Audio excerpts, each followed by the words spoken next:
Hey guys, subscribe for daily content. And if you're shopping for gear, make sure you check out the description for the newest items at some of the very best online retailers. There's also links for some of the items that I personally recommend. Thanks! What's going on YouTube? Metal Complex here, and today I've got another short little unboxing video to share with you guys. One that I think you'll find particularly interesting. Well, I think that because I think it's going to be interesting. I first learned of this knife through Levon of the Knife Nuts podcast. Make sure you guys subscribe to the Knife Nuts podcast. If you haven't listened, you should. That's my favorite knife podcast. If you didn't know, there's actually quite a few out there. There's a lot of great ones. I like Levon and the guys that do theirs over there. But anyways, I've been waiting and itching to get my hands on this, and I'm really excited to finally have it here and share it with you guys. Thanks so much to Levon for sending it to me. Thanks to my patrons for supporting me. And please make sure to follow me on Instagram at metal_complex. Okay, let's get in here. I'm itching to see what this guy's all about. I had actually posted about this knife on, I talk with Levon a lot. I've handled a lot of knives that he likes, and he's pretty good at determining whether or not something is going to be of quality. So if he tells me it's good, generally, you know, he's one of those people I'm gonna trust, which is why I posted it without handling it. This is a company. This is the first knife from this company I've ever handled. This is Arkona, and then I believe the model is pronounced the Buran or Buran. I'm not really sure. It's about the size that I expected it to be. Yeah, holy moly.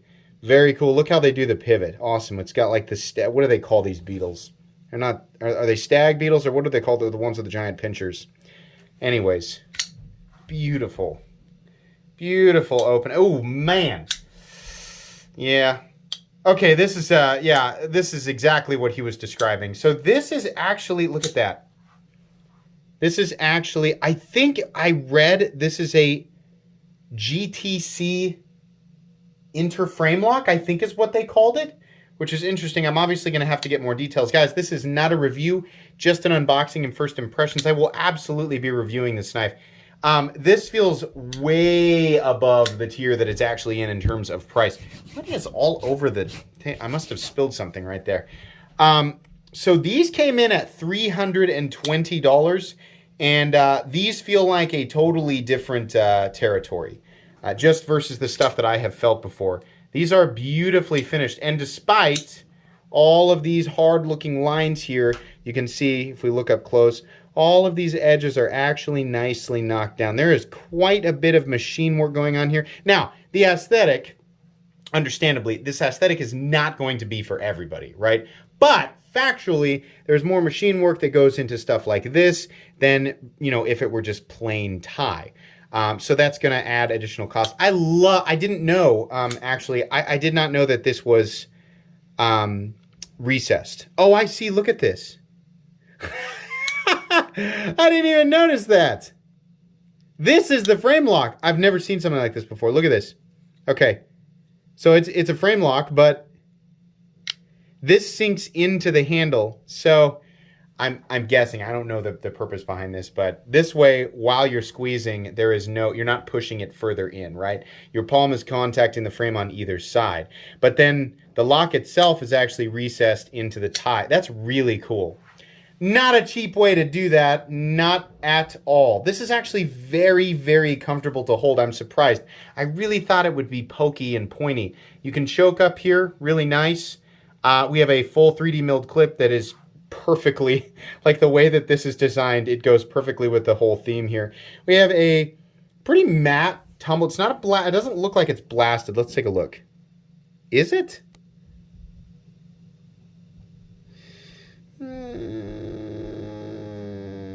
don't know. It's very subtle. It still looks like it's maybe just very, very lightly tumbled. In any case, it does look nice. These came in both gray and black. The action on this is stupid, guys. Look at this.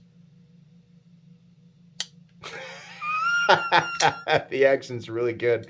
The other thing that I like about this knife is that it is fairly large. This is probably, just by looking at it, I'm guessing it comes in at about 8.75 or so inches. Why? Y is the measuring tape. Basically, you know, it's whatever I need is the thing that's missing. There we go. Yeah, almost exact. It's a little shy of that. 8.6 inches blade length. Holy cow. 3.75 inches of blade and 3.5 inches of cutting edge. The ratios on this are very nice. I think specifically I like the pivot design the best out of everything. And then they have put a nice, I don't know if the pivot color itself is just angled. Yeah. And then it's like polished blue anode, just for a little accent there. It looks like these are T8 screws for the hardware, which is really nice. There's a lanyard hole that is fortunately designed to be out of the way of the substantially more important element, and that element is the pocket clip. The front flipper works extremely well, and it is really easy to disengage because look how they've cut this area out right here. Yeah, this is nice. So we've got the jimping right here, which is the same. No, it's just extra. It's just meant to be sort of a grip point if you're going to choke up on it, which you absolutely can do. This is crazy. This feels quite a ways above what I normally expect for the $320 price range. I do not know who the OEM for this is. I have no idea. But the quality is definitely shining through here. This is really nice. Yeah, I want one of these. I want one of these. It's weird, right? I don't normally go for all this crazy. This looks like it looks like the structures and buildings in Halo. I don't normally go for this, right?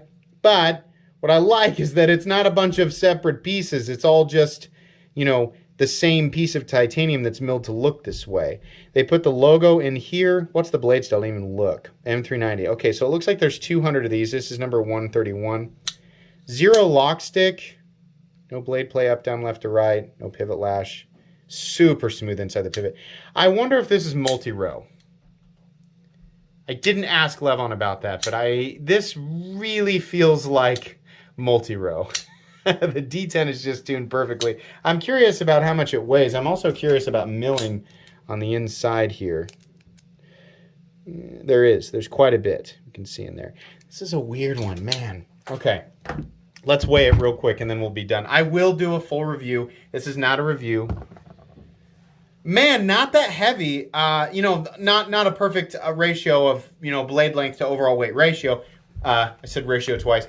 Not perfect, but then again, you know, as far as where this knife is balanced, which I'm going to guess is, yeah, considering how much blade there is, the blade to handle ratio is very good. So it is balanced right behind the pivot where you're going to put your index finger, which is why it doesn't feel heavy. But that weight there is not one that bothers me. 4.73 ounces is pretty good. There are definitely knives that are the same size and full tie, or even a little bit shorter, that come in much heavier. This feels like a big knife, right? It feels like a substantial knife that does not have a big knife weight. And it also feels like it's just a lot more, I think maybe here, hold on. I want to put a drop of 10 weight in it. I think there's some, it's really smooth, and then it feels like something got just ever so slightly up on the detent bolt path. Yep, there we go. That's all that it needed. So yeah, if that happens, don't fret, but you should also definitely have, sorry, let me try it without shaking it. You should also definitely have some 10 weight nano oil laying around, because that'll do the trick. You can always take it apart and clean it if you want to, but anyways, this is very interesting, and I cannot wait I think I'm going to take this thing apart and take a look at the inside of it, because I really want to see, I just want to see underneath everything, and then you guys can expect a full comprehensive review a few weeks from now, maybe just a couple. I might try to get this one done just a little bit faster. If this is available, it is something that I will link right down in the description. In any case, I'll link the Origin website so you guys can take a look at it, any additional specs that are available on the website. Thanks again to Levon for sending this in for me to take a look at. Please make sure to follow me on Instagram at metal_complex. If you enjoyed this video, leave a like. If you'd like to check out my other content, I do, of course, have lots of videos of knives that are either expensive or inexpensive that I do or don't like, so check those out. And if you enjoy all my content, go ahead and click on that Metal Complex logo right there and subscribe, because there's definitely more coming. Thanks again for watching, everybody, and have a great day.